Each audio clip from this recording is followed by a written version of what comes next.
Dios les bendiga, hermanos. Les habla su hermano y amigo José Plasencia, del canal La Fe de la Iglesia.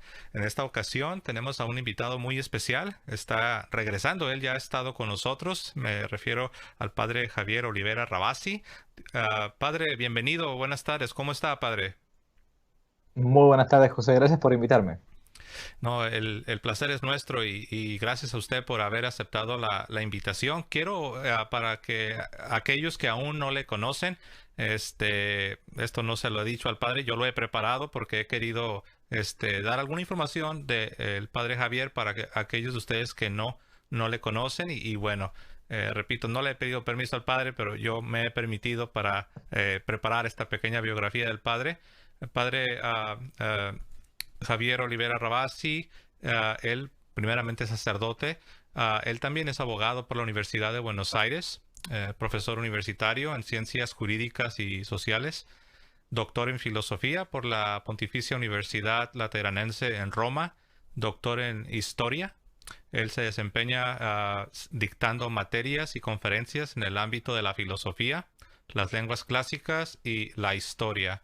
Publica artículos de actualidad para diferentes revistas, entre ellas la revista internacional Infocatólica, y él es fundador y director del sitio web Que no te la cuenten.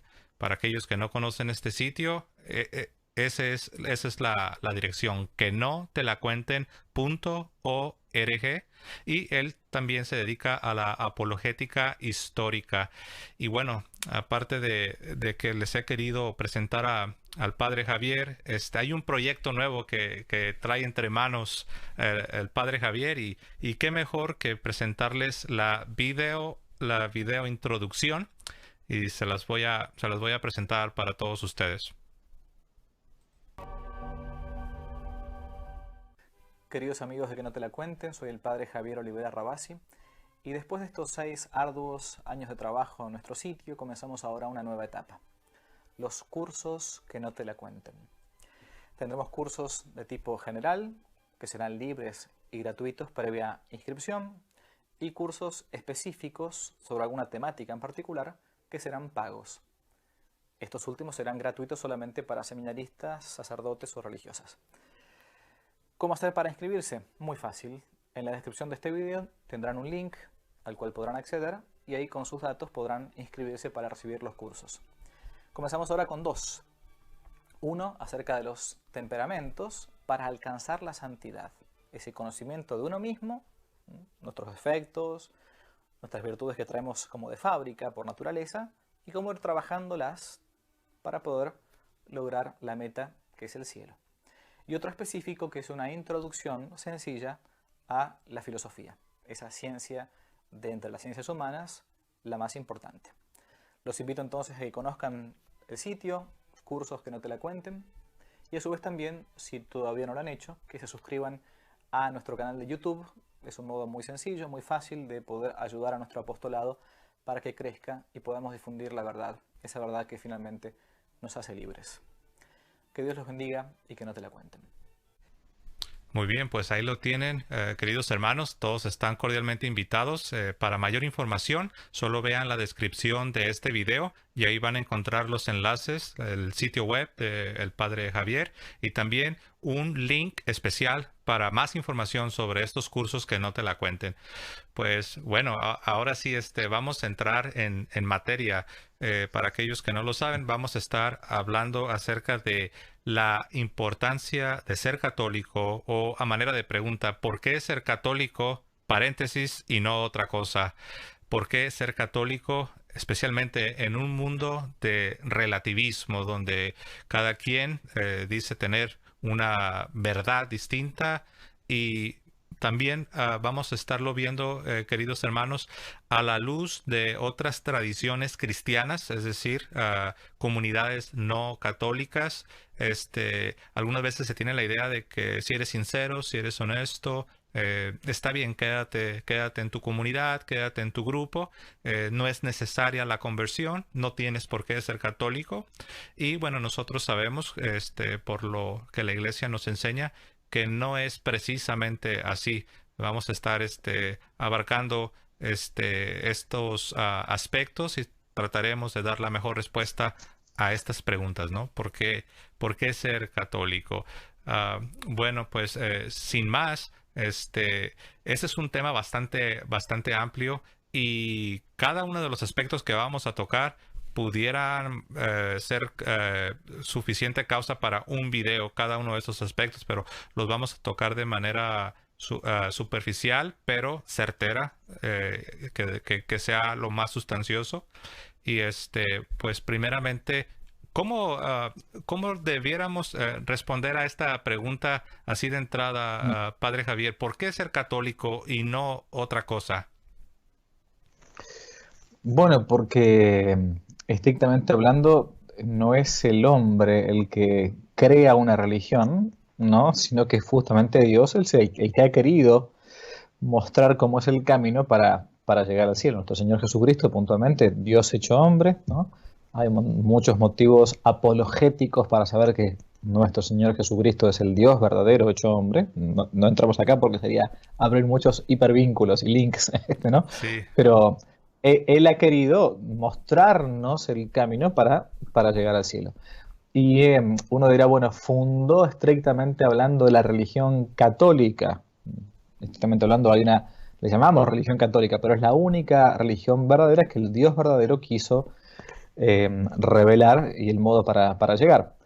La palabra católico viene de una palabra griega, kataholos, según el todo o respecto de todos. Por eso a los católicos se nos llama así, significa universal.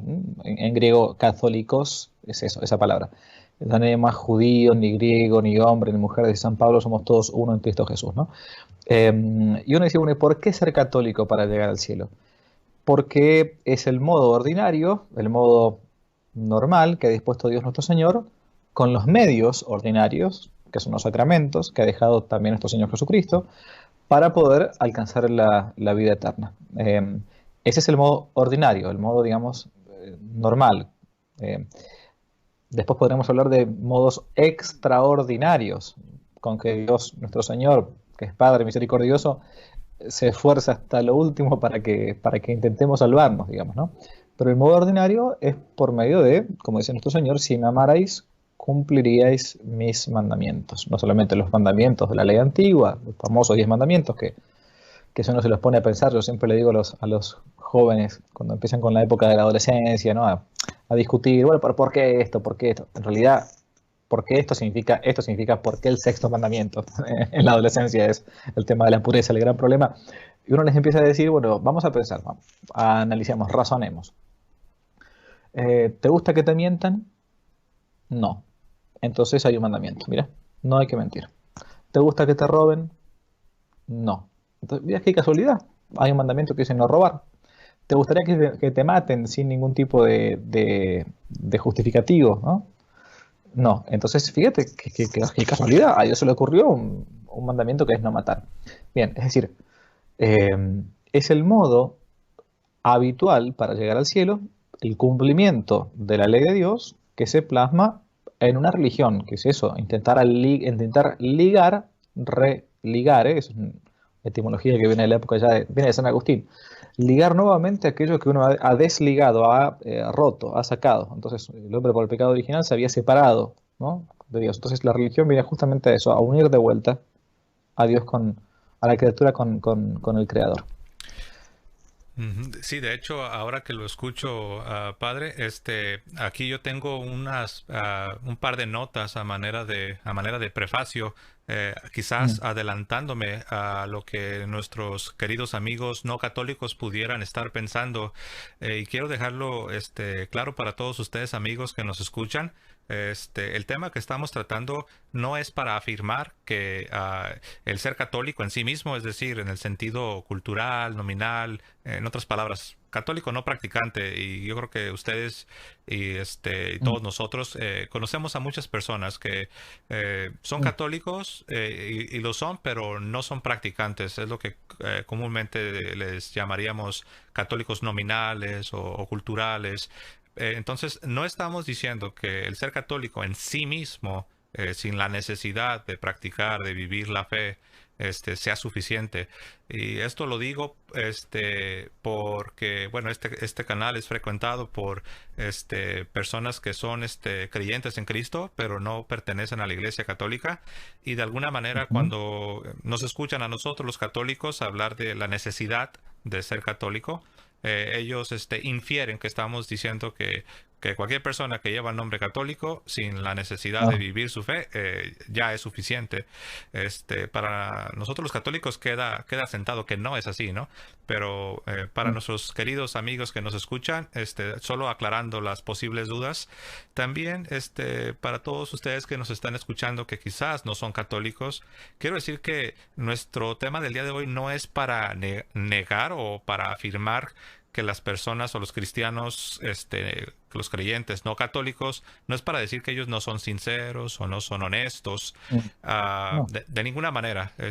Una persona en otra tradición, llámese, no sé, luterano, anglicano, presbiteriano, puede ser una persona sincera, honesta, una persona íntegra, pero aún así eso no elimina la realidad de que Cristo verdaderamente ha fundado una sola iglesia Mm, histórica y visible. mm, Por otro lado, queridos amigos, lo que sí vamos a estar afirmando es la necesidad de que toda persona reciba el Evangelio tal y como ha sido entregado por el Señor Jesucristo y como ha sido custodiado por la Iglesia Católica a través de los ya casi 20 siglos. Solamente quise compartir esto con ustedes para de alguna manera mm, limpiar el camino, ¿no? Y no se vaya a pensar por nuestros queridos amigos no católicos que estamos afirmando alguna de estas cosas. Y esto va aunado a lo que usted nos decía, Padre Javier, ¿no? ¿Por qué ser católico, no? Y como usted bien lo ha mencionado, esa es la manera ordinaria que, que Cristo ha establecido. Y aquí es donde entra la siguiente pregunta, Padre. Este, mm, bueno, ya vimos entonces el origen del catolicismo está en Cristo. Ha sido nuestro Señor quien ha entregado la fe católica, es decir, el catolicismo.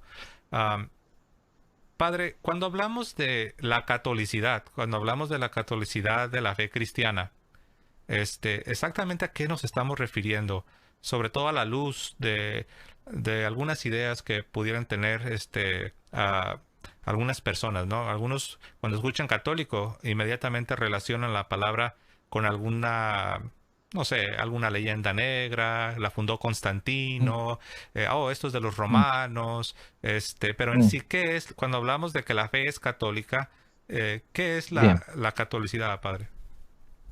Bueno, el origen etimológico de la palabra, dijimos, si uno quisiera poner un sinónimo a catolicidad, debería decir universalidad, ¿no? Y quizás, porque claro, la palabra católico hoy por hoy tiene está cargada de muchísimo contenido, como recién decías, ¿no? Pero lo que intenta explicar con esta palabra es simplemente eso, que es para todos. Y uno se preguntará, ¿de dónde viene esto? Bueno, entonces hay que hacer necesariamente un poco de historia. Cuando conocemos por la revelación, el Antiguo Testamento, el pueblo de Israel es el pueblo elegido por parte de Dios de todos los pueblos y razas de la tierra para depositar en él todas las promesas, ¿no? He hecho una alianza con mi pueblo, tú serás mi pueblo, yo seré tu Dios, ¿no? Sin embargo, ese depositar en todo Israel las promesas hacía y hace, después de la venida del Mesías, que ese pueblo se sienta como encerrado en sí mismo. De hecho, habitualmente uno puede encontrarse un evangélico que va a tocar la puerta de la casa, un mormón que va a tocar la puerta de la casa, pero extrañamente uno se encuentra con alguna vez un judío que va a tocar la puerta de la casa para hacer, entre comillas, proselitismo, apostolado, digamos, ¿no?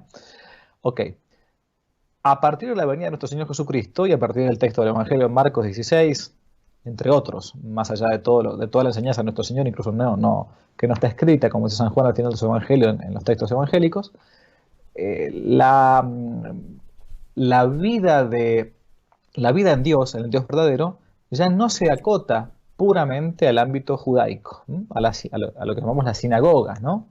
Sino que al contrario, nuestro Señor nos manda a todo el mundo, por eso todo cristiano verdadero tiene que tener ese celo apostólico, ¿no? Eso de intentar que todo el mundo conozca al Creador, porque no es un consejo evangélico, es un mandato. Ir por todo el mundo, y no es para los curas, o para los que no son curas, o para las mujeres, o para los hombres, o para todo el mundo. O sea, ir por todo el mundo, anunciar el Evangelio, el que crea y se bautice se salvará, el que no se condenará. Es decir, no es opinable. No, yo no puedo aquí decir, bueno, pero Jesús, en realidad estás exagerando. Bueno, entonces, a partir de ese momento va a comenzar una cierta disputa en la historia de la Iglesia, puntualmente con los llamados judaizantes, los que decían que había que sí o sí ser judío para después ser cristiano, ¿no? Y con aquellos otros de los que va a pertenecer la escuela paulina, si queremos, de San Pablo, que sigue la tradición verdadera de nuestro Señor Jesucristo, aquello que fue enseñado a sus discípulos y a sus apóstoles, que no. Ahora ya en realidad hay que salir, o sea, se acabó la iglesia, la iglesia actualmente es la nueva Israel, la iglesia, entre comillas, antigua, la sinagoga, ya está perimida. Un gran padre de la iglesia, traductor de la Biblia, por cierto, ¿no? De las lenguas del hebreo y del griego al latín, llamada Vulgata, San Jerónimo, decía justamente que a partir de este momento ya nosotros tenemos la apertura completa, ¿no? de la iglesia, y la ley antigua, si la manejamos como ley antigua, es una ley muerta y una ley mortífera. Lex mortua et mortífera, dice él, ¿no? Por eso ya no tiene ningún sentido ser judío después de la venida del Mesías. Y no tiene ningún sentido crear una pequeña secta de elegidos que se van a salvar y el resto no. No. O sea, está abierto para todos. Por eso es que, ¿qué implica ser católico? ¿Y qué implica esto de intentar difundir el Evangelio? Implica intentar seguir con el mandato de nuestro Señor Jesucristo, el único Dios y Salvador. Así es. Una de las preguntas que quizás muchos me hacen después, particularmente después de que yo les explico a qué nos referimos con que la fe es católica, la fe cristiana es católica, la catolicidad de la fe, donde veo que tienen incluso más problemas para digerir, es cuando llegamos a la parte de Iglesia Católica Romana. Y constantemente me machacan mucho este punto. ¿Por qué romana? ¿Qué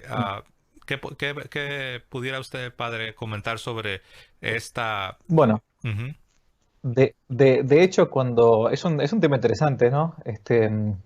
La iglesia en el credo a partir de Nicea y sobre todo el niceno constantinopolitano, el credo de Nicea y de Constantinopla juntos, decimos que la iglesia es credo in ecclesiam unam, santa, catholicam et apostolicam. Es decir, una santa católica y apostólica. No decimos una santa católica apostólica romana, ¿no? Ok, entonces es una objeción interesante y es válida colocar esa objeción.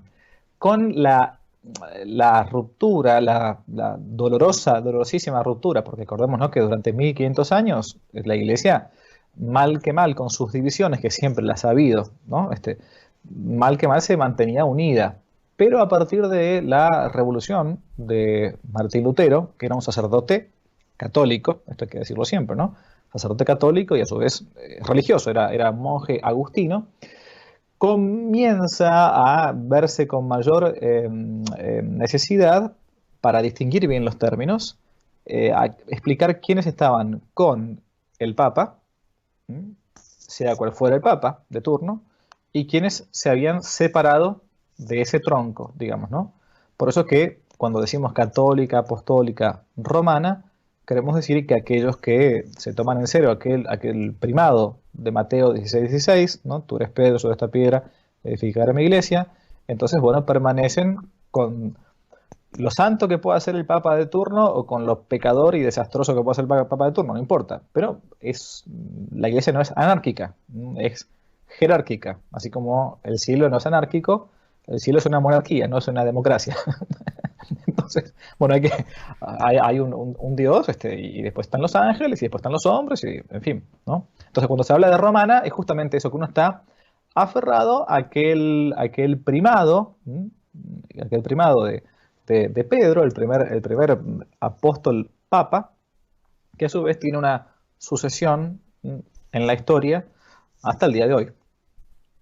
Por eso se llama romana, para identificarlo más que nada del resto de las, entre comillas, iglesias que después, fijémonos que han tenido muchísimas denominaciones, incluso con la iglesia católica apostólica, pero que se ha separado del primado de Pedro y de algunas otras cosas más, que es los llamados ortodoxos, católicos ortodoxos, ¿no? Ujú. De hecho, es curioso que mencione esto al final de su respuesta, porque precisamente es la siguiente pregunta, la pregunta que venía. ¿Qué de los Sí. ortodoxos? Porque casi en ese orden cronológico, la siguiente pregunta que viene casi es esa. ¿Y qué de los ortodoxos? Mm. Cuando, sobre todo a la luz de la afirmación que la iglesia que Cristo ha fundado es la iglesia católica, a la luz de esta afirmación, ¿dónde quedarían los ortodoxos? Bueno, por eso es cuando se habla de los, cuando nosotros hablamos, al menos desde la iglesia, de los, entre comillas, denominaciones cristianas, se hacen muchas salvedades. Habitualmente se dicen son protestantes, aquellos que se han separado de la iglesia católica, apostólica, romana, habitualmente a partir de Lutero o de Enrique VIII en Inglaterra, ¿no? ¿No? Y que con el tiempo han ido perdiendo aquello que es valiosísimo, que es uno de los que son, que es el medio ordinario de alcanzar la santidad, que dejada por nuestro Señor Jesucristo, practicada por la iglesia primitiva, por los primeros padres de la iglesia, los padres apostólicos del siglo I y II, los discípulos de los apóstoles, que son los sacramentos, ¿no?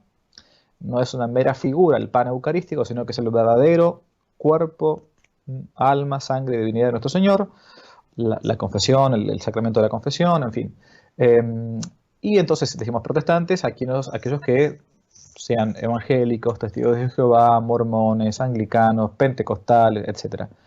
Y llamamos católicos ortodoxos, no porque tengan ortodoxa en griego significa recto, como ortografía, ¿no? Recta escritura. Ortodoxo, doxa es la doctrina, digámosle, ¿no? Católicos ortodoxos son aquellos que se han separado del primado de Pedro, ¿no? Los rusos, los griegos, no digo todos, pero gran parte de la iglesia ortodoxa rusa, de los griegos, el mundo bizantino por general, y que no siguen, entre otras cosas, el primado de Pedro, no mantienen todos los sacramentos, igual que un católico apostólico romano, pero no mantienen el primado de Pedro, entre otras cosas. Después tienen algunos detalles más respecto de la procedencia del Espíritu Santo o no del Padre y del Hijo, respecto de, bueno, temas morales, si uno se puede casar o no de vuelta, si puede divorciar o no, en fin, algunos temas que sería un poco más largo explicar. Pero en lo esencial, ellos tienen sacramentos. Si un católico, apostólico romano, en un momento de no tiene dónde confesarse, podría hasta confesarse con un sacerdote católico ortodoxo, porque mantienen la sucesión de los obispos, ¿no? Del orden sagrado y a su vez después del sacerdocio. Por eso hay una sucesión del sacerdocio ministerial y del episcopado, cosa que no ha mantenido muchísimas o casi todas, diría, y entre comillas, iglesias cristianas protestantes. Ujú. Muy interesante. Algunos, precisamente, ¿no? A manera de objeción, traen a colación a las iglesias ortodoxas, tratando de, o más bien asumiendo que ellos han existido de manera independiente. Y yo siempre les recuerdo, no te olvides del 1054, no te olvides que ellos estaban en unión a los sucesores de Pedro, eran parte Claro, de la una sola iglesia, y en un momento determinado de la historia se separan.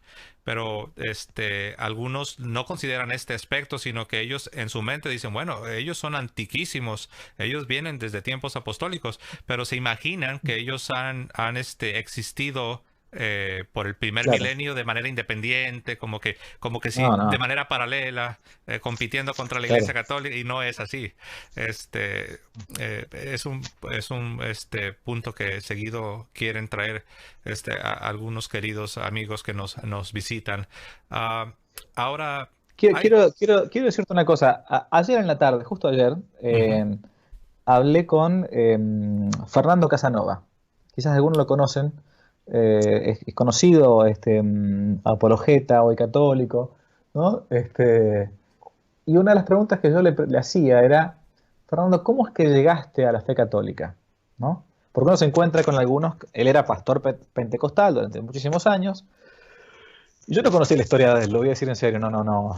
Conocía más o menos quién era, pero no, nunca así tanto en profundidad, digamos, ¿no? Y yo pensaba que me iba a responder, bueno, yo, padre, yo llegué a la fe católica porque me puse a leer a los padres de la iglesia, entonces, bla, bla, bla, bla.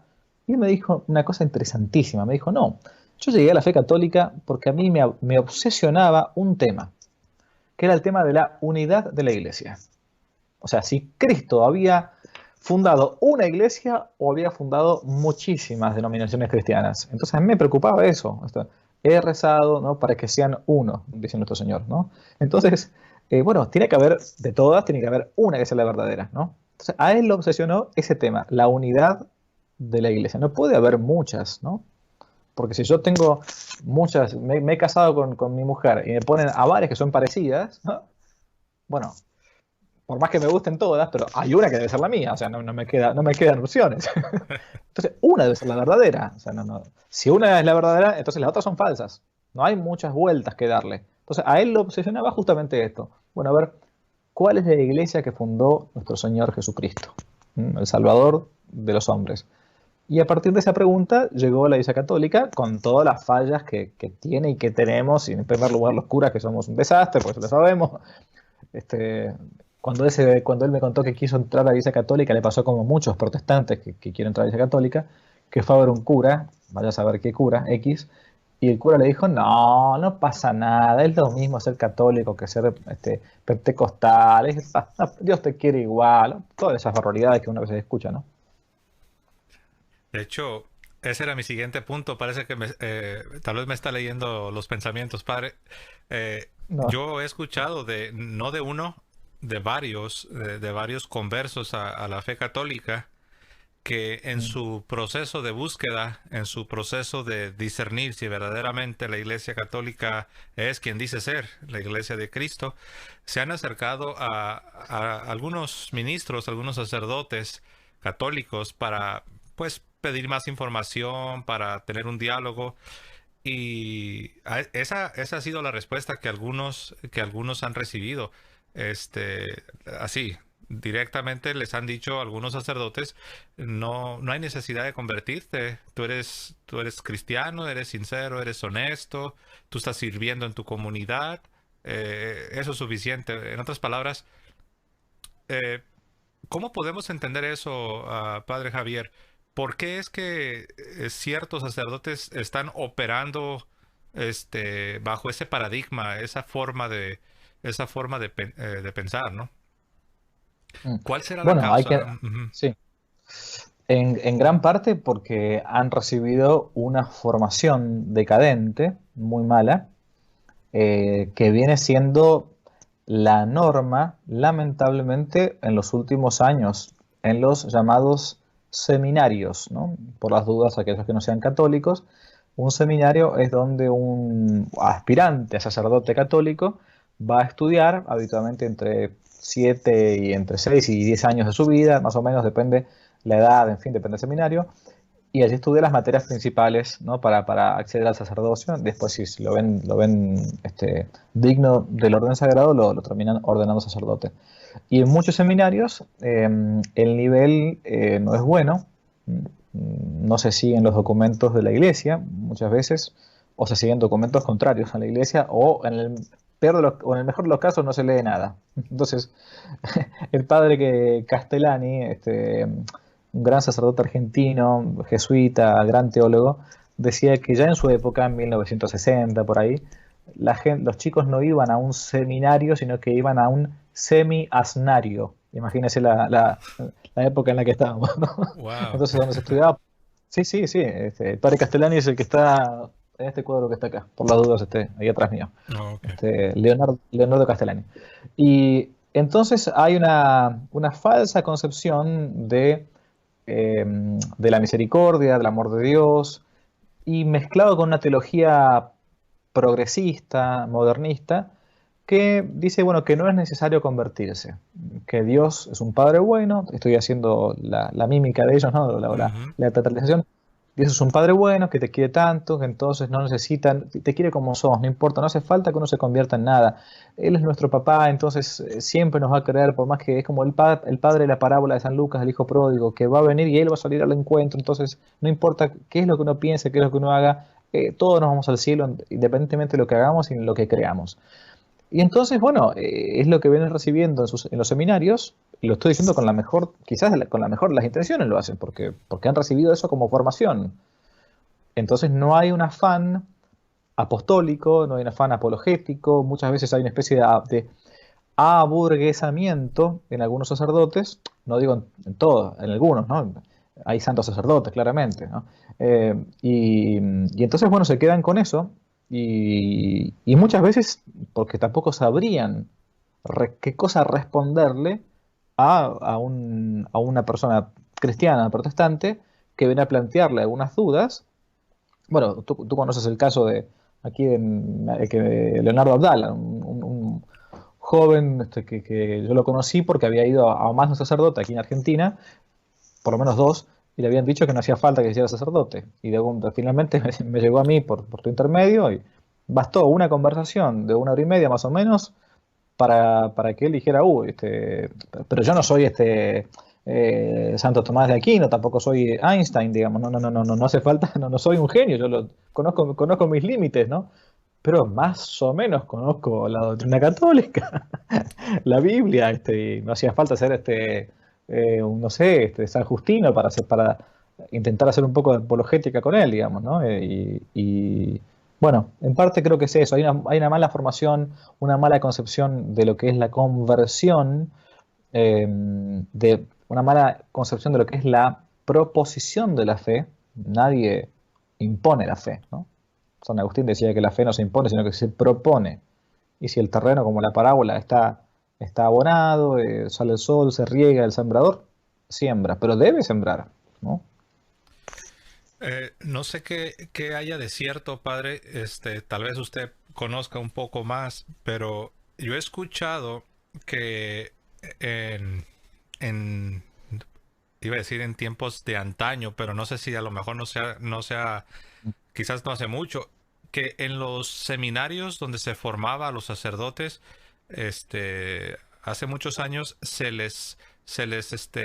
parte de su formación, aparte de la teología, la filosofía, también era la apologética, es decir, el dar Claro, respuesta fundamentada de el pues por qué. claro. Pero escuché que eso No, exi- gradualmente se fue desapareciendo. no existe más la apologética. En los seminarios no existe, salvo en honrosos seminarios, ¿no? Que más que apologética le llaman de otro modo teología fundamental o algo así, creo que es. En algunos buenos, capaz que le llamarán así, apologética simplemente, porque apologética es un verbo de vuelta, siempre volvemos a los griegos. Apologumai es defender, ¿no?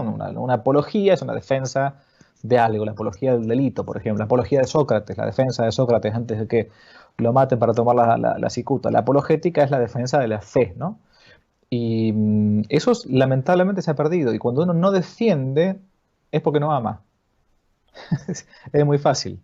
Si yo no, si entran a mi casa y quieren maltratar y violentar a mi madre, y yo no la defiendo, por más que sean 3 ladrones, 5, 20, lo que sea, aunque me maten, entonces yo no amo a mi madre. Y si yo no defiendo a mi fe, es porque no la amo. Si no defiendo a mi iglesia es porque no la quiero. Eh, entonces se ha perdido en gran parte la apologética.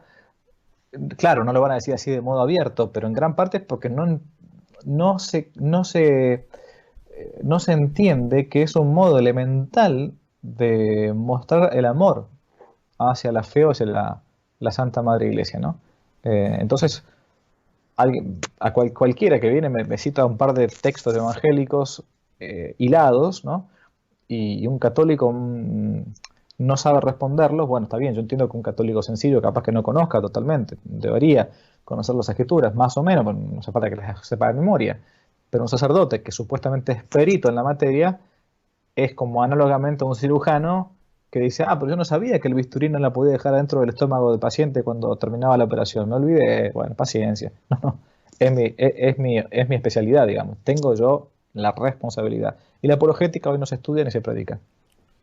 Creo es muy lamentable, es muy lamentable porque incluso muchos de los protestantes que se han convertido, pues ahora sí que, eh, bueno, la conversión así la conversión es algo que obra la gracia de Dios en el corazón del ser humano, ¿no?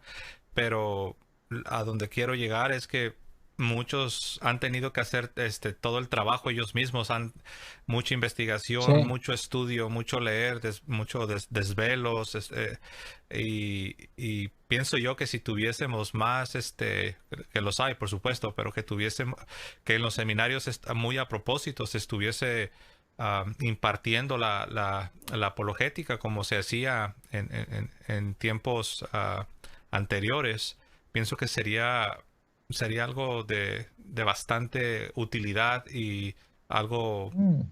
que ayudaría mucho a la iglesia. Pero bueno, la oración, ¿verdad? Debemos orar y que pues que Dios traiga no sé cómo llamarlo, Padre, un avivamiento de formación católica y apologética en nuestros seminarios. Ah, Cuando yo lo Sí. escuchaba, padre, que usted decía de que muchos dicen que no, pues no es necesario que te conviertas, eres sincero, eres honesto, crees en Cristo, eres activo en tu comunidad, pues no es necesaria la conversión. Usted decía al principio en la introducción de este programa, la manera ordinaria que Cristo ha establecido para dispensar su gracia y su salvación a los hombres es por medio de su Santa Iglesia, por medio de la Iglesia Católica. Es la manera ordinaria.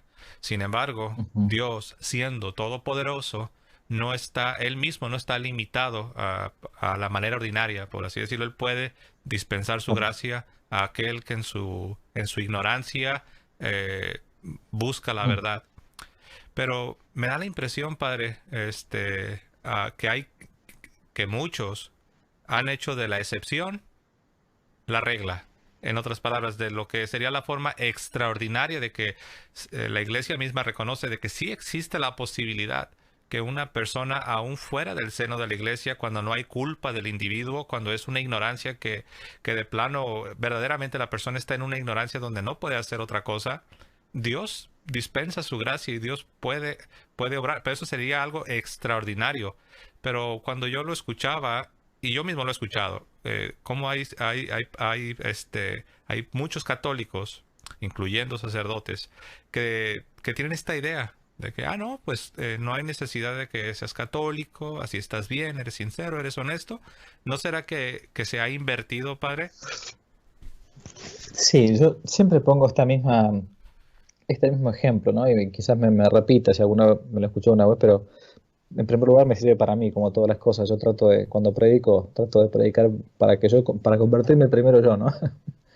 Y es esto que si, a ver, yo siempre digo, si yo que desde pequeño me han educado en la fe católica, eh, por más que me haya alejado, bueno, ya tenía mis pecados de juventud, en fin.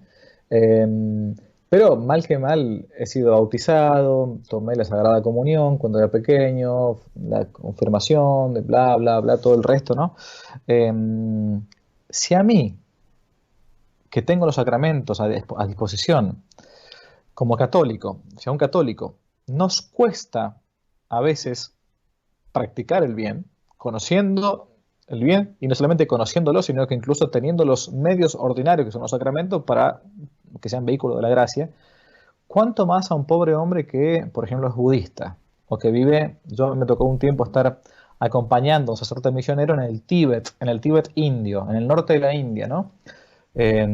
Y ahí, por primera vez en mi vida, me encontré con gente que uno le hablaba de Jesucristo, hablamos todo en inglés, porque eran todos, hablan nepalí o inglés, y es la primera vez en mi vida que me chocó esto, que uno le preguntaba si conocían a Jesús, y ellos me decían, como más o menos como el diácono, como el etíope, el diácono Felipe, ¿no? Nunca hemos escuchado hablar de él, no sabemos quién es Jesús. Uf, Entonces, uno dice, ¿por dónde comienzo? Esta gente que adora a las piedras o adora a los espíritus, a los demonios, te lo dicen ellos. Entonces, si a esa gente le cuesta, perdón, si a nosotros nos cuesta con los sacramentos hacer el bien, cuánto más a esa gente que está alejada completamente de Dios, que a su vez no conoce ni remotamente la verdadera religión, ni mucho menos los medios ordinarios de salvación, ¿cuánto más le va a costar para vivir según un orden natural y por eso extraordinariamente por los méritos de Jesucristo en la cruz y por los méritos de la iglesia, alcanzar la salvación, que finalmente es eso, ¿no? Cuando se habla del famoso eh, fuera de la iglesia no hay salvación, ¿qué significa? Que, bueno, dentro del el camino normal de la salvación es por medio de la iglesia católica, una santa católica apostólica romana, decimos nosotros.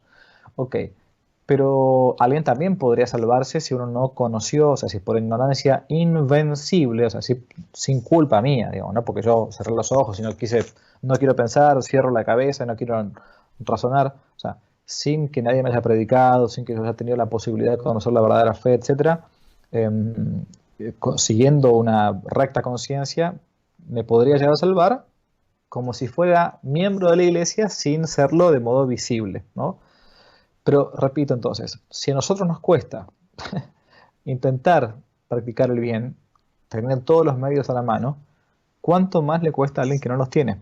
Por eso es la necesidad de la evangelización, la defensa de la fe, la apologética, el sano proselitismo, ¿no? El hecho de salir y tratar de evangelizar, porque Dios nos va a pedir cuenta de esto. Quien salva un alma, predestina la suya para la vida eterna, ¿no? Y este último punto, padre, que ha tocado, la necesidad de evangelizar, de predicar a, a Cristo y toda su doctrina, ah, también está conectado, ¿no? Con esto que estamos hablando, am, donde muchos creen que porque existe, y vuelvo e insisto, ¿no? Mm. Sabemos que Dios, siendo todopoderoso, la manera de alcanzar aún aquellos que cuando que por ignorancia invencible, que no hay culpa de parte de ellos, pues no conocen lo que es la fe completa, la fe católica. Pero hay quienes pareciera que se agarran de esto para no evangelizar, Mm. para no evangelizar. Y la verdad, pues yo creo que esto es algo lamentable, ¿no? Muy lamentable, porque las almas, son las que, pues, salen afectadas.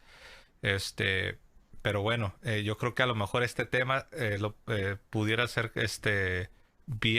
pudiera ser un video completo, ¿no? La necesidad de evangelizar, pero Mm. bueno, no puedo evitar unir, porque estamos hablando de la necesidad de ser católico, la importancia de ser católico, y, y pues ahí entra también no solo la apologética, que es una herramienta de de evangelización, sino la evangelización misma, ¿no?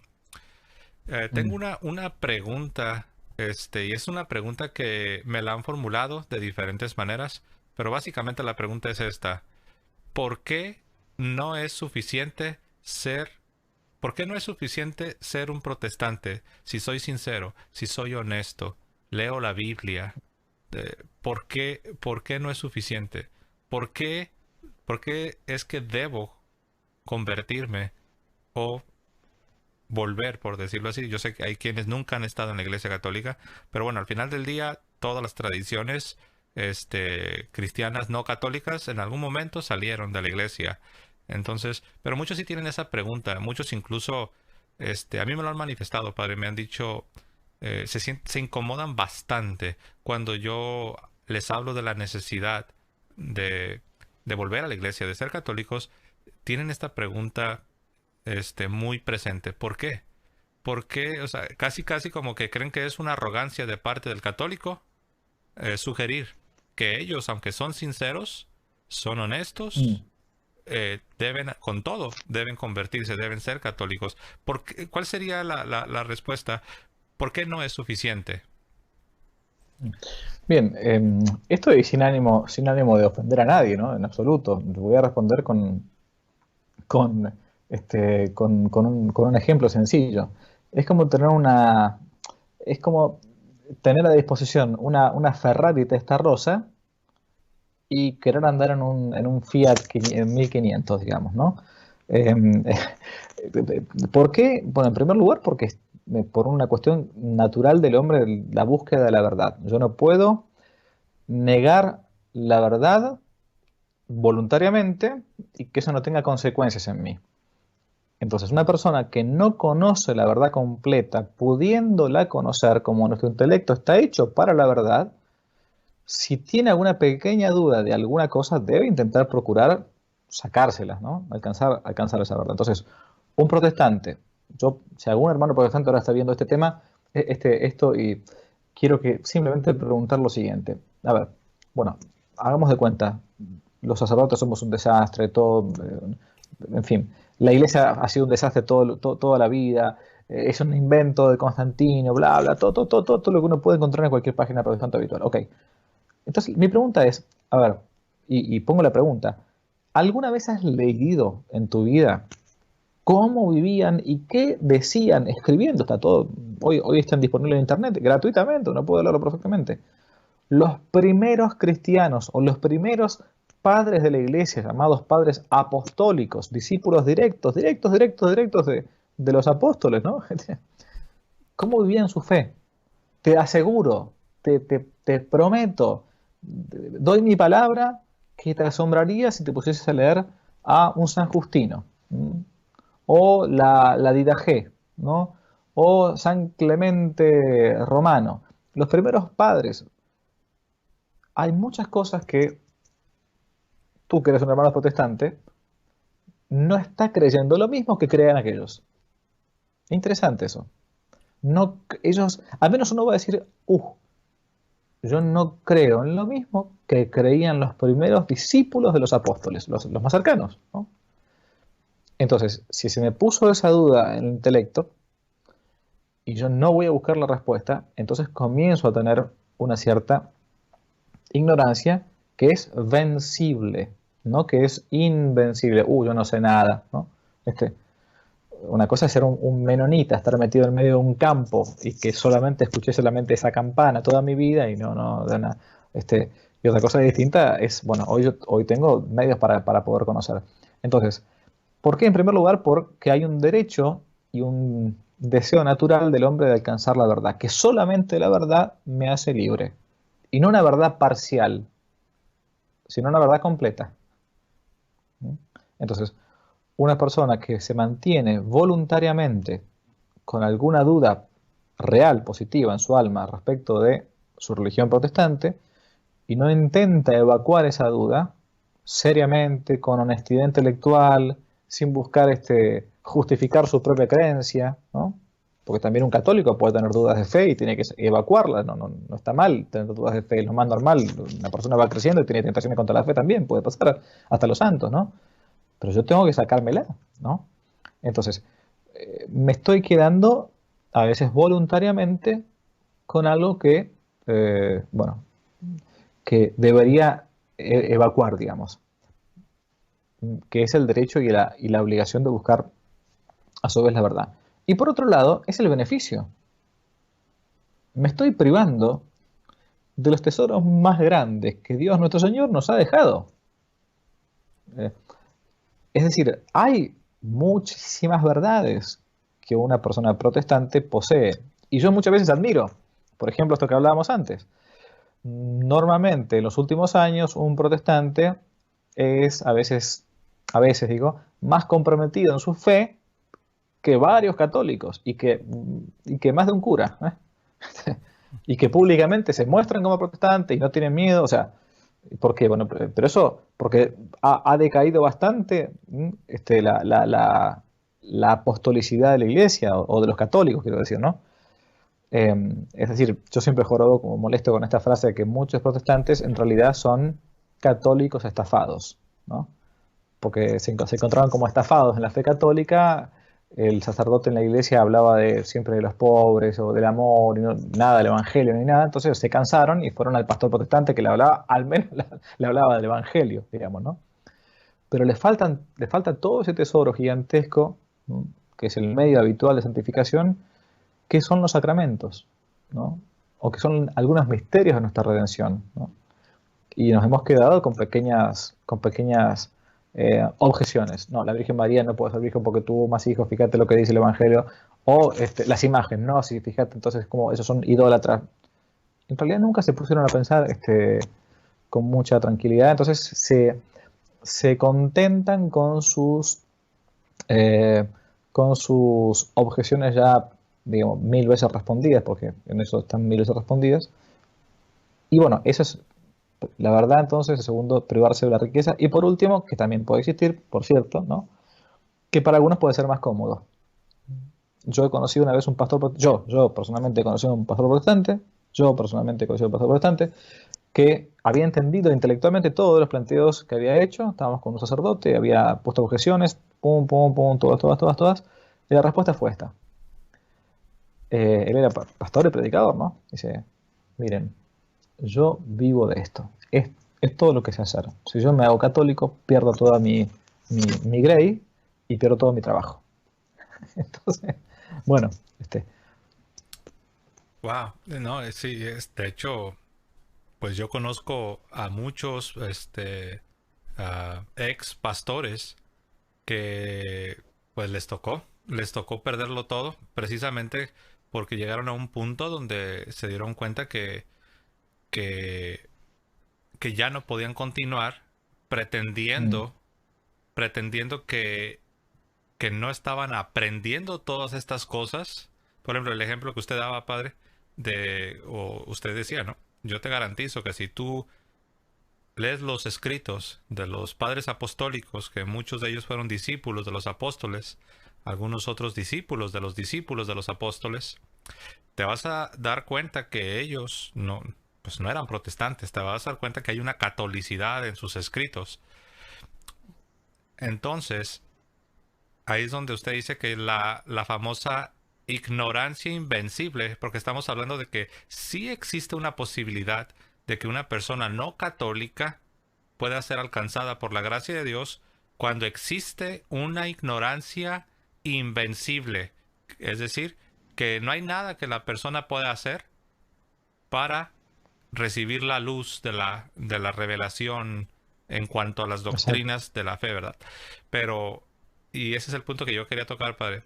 Pero entonces, cuando una persona ya no es ignorante, cuando una persona ya leyó a los padres de la iglesia, ha escuchado testimonios incluso de protestantes que se han hecho católicos, uh, entonces ya no existe esta ignorancia invencible. Ahí es donde ya comienza una especie de culpabilidad, ¿no, padre? Bueno, en moral, cuando los sacerdotes estudiamos la moral para poder confesar, habitualmente decimos que hay tres tipos de ignorancias, ¿no?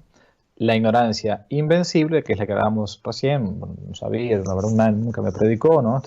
La ignorancia vencible, que es la que yo con un poco de esfuerzo puedo llegar a romper y entonces, por lo tanto, encontrar la verdad en cualquier ámbito, no solamente en la fe, en lo que fuera, ¿no?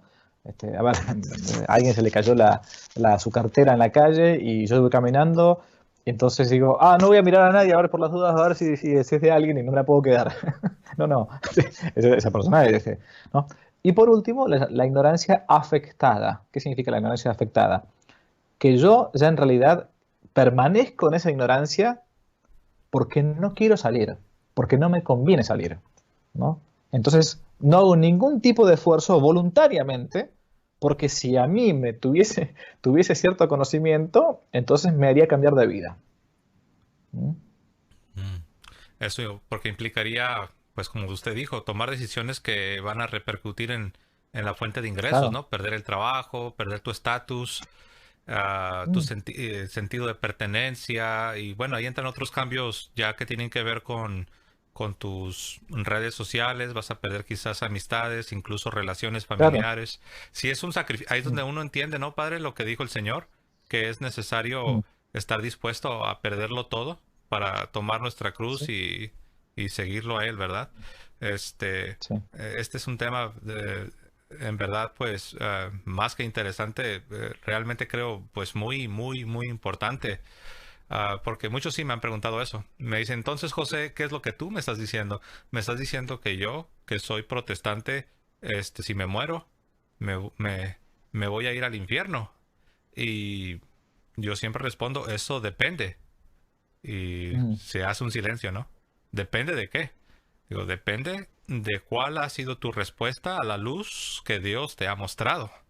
Si tú has mm, estado escuchando mis videos o testimonios o has estado escuchando enseñanza católica, no sé, algunos padres, y tú has llegado a un momento donde Dios te ha mostrado ciertas verdades, entonces tu responsabilidad es responder a esa luz que Dios te está mostrando. Ahora, si tú decides de manera voluntaria, a propósito, dar la espalda y vivir pretendiendo que nada te fue revelado, que nada te fue mostrado, ahí es donde estás poniendo ya tu alma en peligro, porque estás de manera eh, determinada, a propósito, estás dando la espalda a aquello que Dios te ha mostrado, ¿no? Y mm. bueno, quizás esta sea la razón más poderosa de por qué es que un protestante debería asegurarse de que lo que la iglesia enseña acerca de sí misma es o no es la verdad. Claro. No podemos, como usted dijo, ¿no? No puedo ver algo y simplemente tapar mis ojos y Mm, decir, no, no lo voy a ver, no lo voy a ver, porque entonces mm, estamos obrando irresponsablemente, ¿no?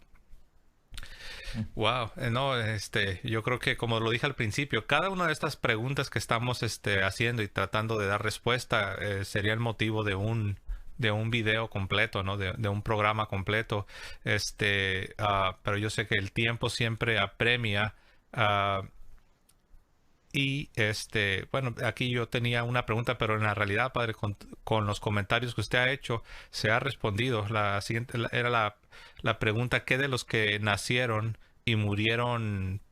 Y me enfoco mucho, como Mm. habrá notado, me enfoco mucho en los protestantes, que es con los que más trabajo, es con las personas que más interactúo. ¿Qué de los que nacieron y murieron protestantes sin haber comprendido su necesidad de estar en el seno de la iglesia? La otra pregunta ligada a esta es, ¿existe la posibilidad de salvación para ellos? Pero bueno, yo creo que ha sido respondida, ¿no? Sí, Sí lo existe hemos la respondido. posibilidad, ¿no? Pero eh, eso ya quedaría al juicio divino, ¿no? Este, Mm. sin mencionar que la iglesia no emite juicios quién ya está en el infierno o quién ya está en o sea, al morir una persona, la iglesia no dice tú sí, tú no, tú sí, tú no. Este, Para nada. Ujú. Mm, Bueno, padre, hay algo que usted quisiera, estas son las preguntas que yo tenía preparadas, repito, yo mm, sé que quizás los que nos están escuchando y que están trabajando en la enseñanza, en la catequesis, quizás en la apologética, estoy seguro que de cada punto que hemos tratado seguramente se quedaron con ganas de más, pero bueno, quizás en otra ocasión podemos tratar más a profundidad un tema a la vez. Pero, padre, ¿hay algo que usted quiera, no sé, algún pensamiento que quiera que nos quede bien, bien claro en la mente? sí, sí, yo creo que el Señor me pide esto, ¿no? Decir esto. Em, el, el intelecto, o sea, la inteligencia humana, está hecha para alcanzar la verdad. ¿Mm?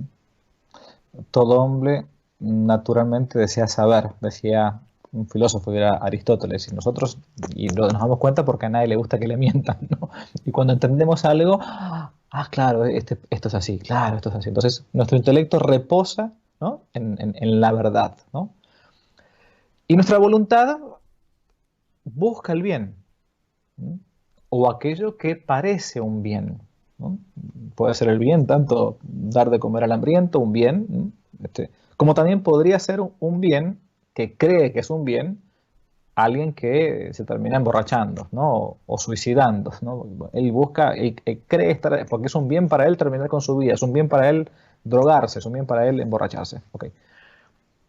equivocado, pero está buscando lo que para él considera el bien. O sea, nuestro intelecto busca la verdad y nuestra voluntad busca el bien.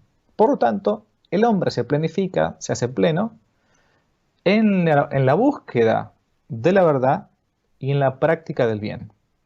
No solamente en la práctica del bien, porque uno podrá decir, bueno, pero yo hago el bien, yo trato de ser un buen cristiano en mi trabajo, etcétera, en mi familia, mis hijos, mi esposa, ¿verdad? No, sino también en la búsqueda de la verdad. Entonces no se puede ser 100% cristiano, sino si yo simplemente me he dedicado a ser una buena persona, ¿m? Pero no me he dedicado a buscar aquello que me hace libre. Por cierto, nuestro Señor mismo se definió como la verdad. ¿M? Y nos dijo que solamente Él mismo, que es la verdad, nos libera. Yo no puedo cerrar los ojos y no querer descubrir, a pesar de que las consecuencias que se vengan sean fuertes. Seguramente a un hermano protestante que de las trabas más grandes que pueda encontrar para adelantar en la búsqueda de la verdad, a ver dónde estoy parado, qué debería yo pensar o leer, se encuentra en esto que hablábamos antes, las relaciones, mi familia, mis amigos, ¿no? Nuestro Señor lo dice muy claro, ¿no? O sea, el que ama a su propia vida más que a mí no es digno de mí. El que ama a su padre o a su madre no es digno de mí. Y entonces, Dios no defrauda, no va a dejar solo, ¿no? Es más, al contrario, probablemente después haga de nosotros, si damos ese paso, lo que Él promete, ¿no?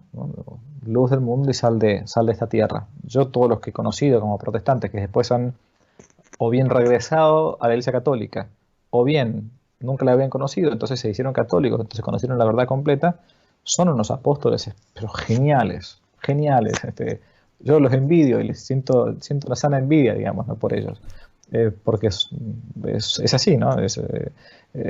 Dijeron, bueno, me queda poco tiempo, la vida es corta, bueno, el resto del tiempo que me queda es como el tesoro escondido del Evangelio, ¿no? Quiero mostrárselo a todo el mundo, vengan, vengan, mira, acá encontré un tesoro, ¿no? Eso. Es cierto. Por último, Padre Javier, porque nos hemos enfocado en los que están fuera del seno de la iglesia y que deben volver, que deben venir a la iglesia. Pero, Padre, un pensamiento final, porque últimamente he estado recibiendo comentarios, preguntas, ya no de protestantes, sino de algunos católicos que están, ¿cuál sería la palabra? Quizás un poco conmovidos por diferentes Mm, cosas que escuchan suceder en el seno de la iglesia. Ah, mm, y dicen, yo soy católico 100%, nací católico y me voy primero, con la gracia de Dios, me voy a morir católico. Ah, pero han hecho comentarios mostrando desilusión. ¿Qué podemos, qué se le puede decir a estos católicos que escuchan, este, no sé, escándalos, malas noticias, cosas que suceden en la iglesia que quizás los están sacudiendo y se preguntan qué está pasando? bien. Am, Entiendo así el planteo. Bueno, mm, uno no es necio y lee las noticias y sabe lo que está pasando. Que uno a veces no se ponga a hablar todo el tiempo de las cosas negativas no es porque uno no vea la realidad, sino porque uno trata de, entre todo la barca que se está, como decía Benedicto XVI, que es la iglesia parece ser una barca que hace agua por los cuatro costados, ¿no? Y a veces parece ser más que un barco, un submarino, digamos, ¿no? Que ya está. Entonces, uno dice, bueno, y a ver, que veo escándalos, veo confusión, veo división, veo que un obispo dice una cosa, otro dice otra, veo que este papa dice una cosa, este otro. Entonces, ¿qué está pasando? Entonces, cuando uno se encuentra con esta dificultad real, ¿no? Lo que tiene que saber es que hay una promesa de nuestro Señor Jesucristo de indefectibilidad, ¿no? Yo estaré con vosotros hasta el fin del mundo, o sea, hasta el fin de los días. Entonces, la iglesia va a permanecer, va a permanecer. Lo que no significa que toda la gente de la iglesia sea fiel a eso. A ver, si uno de los 12 lo traicionó a nuestro Señor, que fue Judas, que a su vez era obispo, digamos, había estado a la última cena y los traicionó ahí nomás. O sea, bueno, esto está en el programa, digamos, ¿no? Y en el catecismo de la Iglesia Católica también se habla de esto, de las crisis que ha tenido la Iglesia a lo largo de su historia y también la que tendrá al final de sus días, al final de los tiempos, ¿no? Con lo que se llama una apostasía, que es dejar de lado voluntariamente la fe verdadera. El mundo católico de los últimos tiempos, dice el Catecismo de la Iglesia Católica, va en gran parte a apostatar de la verdad. Por eso dice nuestro Señor que cuando venga el Hijo del Hombre, ¿encontrará fe en la tierra? ¿No? Es una pregunta así retórica, pero significa que va a haber más bien poca fe. Bueno, ¿qué hacer uno cuando hay crisis? Yo no estoy diciendo que estos sean los últimos tiempos, no lo sé. O sea, quizás sí o quizás no lo sé.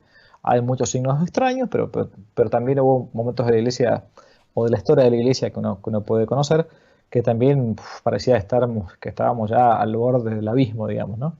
Bueno, pero tenemos dos opciones acá. La opción de irse a un búnker y encerrarse bajo tierra como si en un búnker no me fuera a tocar el fin del mundo, digamos, ¿no? como si yo pudiera engañar al fin de los tiempos con un búnker, digamos, una cosa medio desopilante. O la otra es, bueno, en el corto tiempo que me queda, intentar salvar a otros. O sea, la barca pongámosle que estemos en el Titanic, yo pongo una analogía siempre, y tengo dos opciones. O me desespero y no hago nada, entonces espero ahogarme, o intento sacar el agua del barco y tratar de salvar a todo lo que tenga cerca al lado para intentar que nos salvemos, que no nos ahoguemos, ¿no? Yo sé que esa barca, aunque sea un pedacito de madera, va a quedar hasta el fin de los tiempos. Entonces intento realmente tratar de salvar a los que pueda. O sea, no caer en una especie de derrotismo, ¿no? Termino. Al final de nuestras vidas, lo decía el padre Castellani, ¿no? Y yo lo repito siempre, Dios no nos va a contar cuántas fueron las batallas que ganamos, sino cuántas cicatrices tuvimos. Entonces, ¿cuántas veces uno peleó? Es lo de el rey David. ¿Quién es este filisteo incircunciso para insultar a las tropas del Dios vivo? Entonces saca la armadura, queda desnudo David y agarra una piedra con su onda y va a pelear contra Goliat. Esa es la actitud de un verdadero católico, un verdadero cristiano, alguien que no tiene miedo a que puedan matar el cuerpo ni lo que pueda pasar. O sea, la vida es una sola. Así es, ¿no? Verdaderamente que ayudan sus palabras y bueno, pues ya escucharon, hermanos.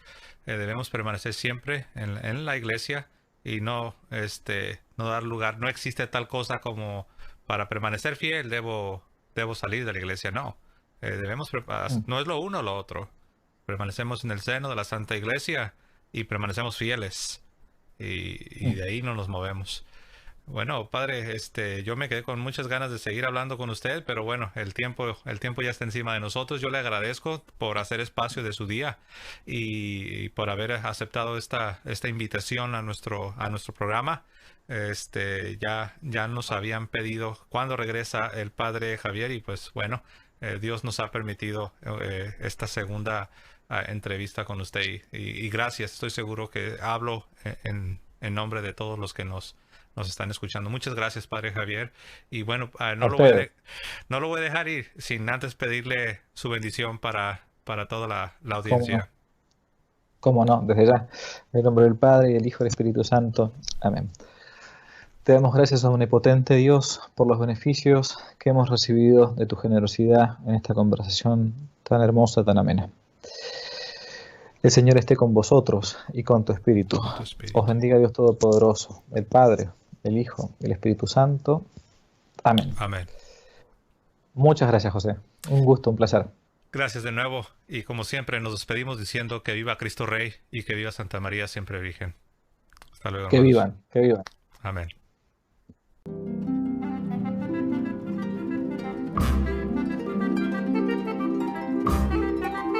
3, 2, 1. Dios les bendiga. Perdón, estoy nervioso, padre. Con nadie me pongo nervioso, pero con usted sí me pongo nervioso. Me está jorobando, por Dios. Nervioso hay que estar en el juicio, el día del juicio. Sí, ¿verdad? 3, 2, 1. Ok, vamos ahí. Vamos a hacer Vamos. vamos a hacer los bloopers que le dicen en inglés, ¿no? Los errores y todo. Sí, sí, sí, no te pasa. Ok, ahí vamos. 3, Vale. 2, 1.